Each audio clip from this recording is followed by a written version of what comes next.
you so much for joining me to talk about Thunderbolts. Yeah. Curious to start off by asking, what previously in your filmography would you say prepared you the most to take on something as big as an MCU film? Nothing, I guess. I don't know. Maybe, John Watts was my roommate in college. And when he was making Homecoming, I did second unit on the LA portion of the shoot. So, I got to know the Marvel guys through that and see what it was like to operate at that scale. But I don't think anything can really, truly prepare you for it until you've gone through it. And you just have to rely on this incredible crew and group of collaborators and these actors who've been through it and really try to lean on those people to help make it happen. Yeah.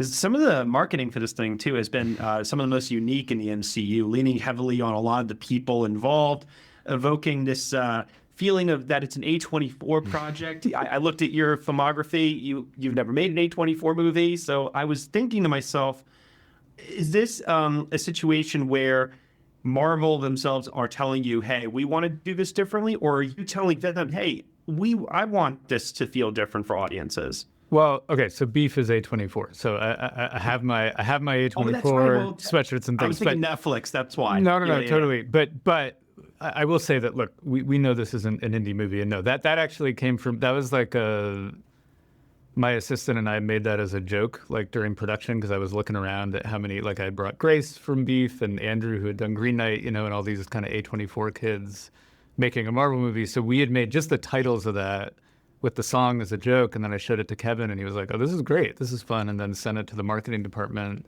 and they really ran with it and like turned it into a real trailer, which I was never expecting them to do. But I think, we know we're not an indie film. And we wanted this to feel like, by the time you get to the end of the movie, like it should live up to the legacy of all the great movies that Marvel has made, but just feel like it got there in a different direction. So that thing was a bit of a joke, but at the same time, it was fun because, it's a joke that's real. Like those are the people that are working on this movie, and it's so nice. I mean, you so rarely get to talk about the incredible department heads and crew that pull these things off. And so if it's an opportunity to kind of point a little shine their direction, then that felt like a fun thing to do.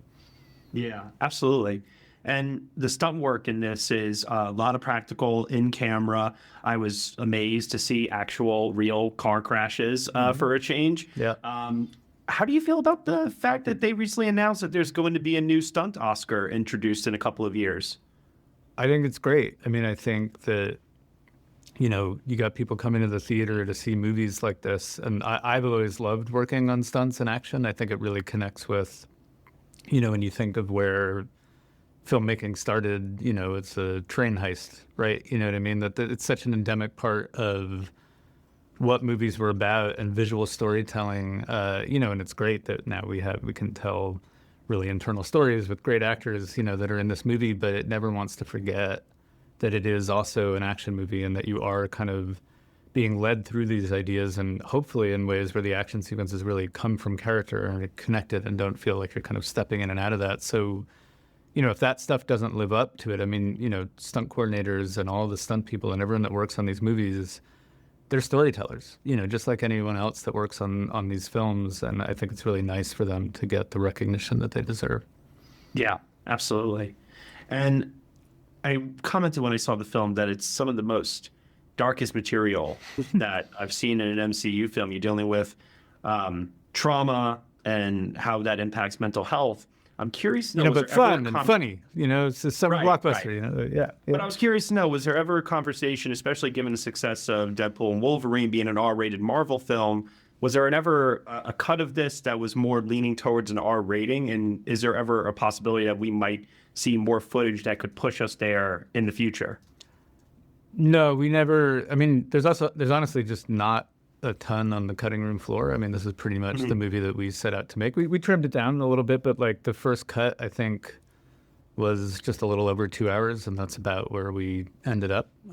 So I think we never actually thought of it. It's funny. I mean, as such a dark film, because I think coming from Beef, it really felt like you could have that balance of comedy along with darker themes, and we knew that we wanted it to work on these levels. And I think, in a lot of our screenings, like people would talk about the humor as something that they love the most about the movie. I think we just wanted it to feel not necessarily dark, but honest to the themes that we were exploring. And to get there, sure, I mean, I think anytime you're dealing with world stakes that are also kind of internal stakes, you're going to end up in a place where it feels like, even in, you know, I referenced like, there was a scene as a reference from Toy Story 3. I mean, I remember being in the theater in that movie and wondering, like, I don't know how they're going to get out of this. I mean, I know that they will, because this is a kid's movie, they can't all die.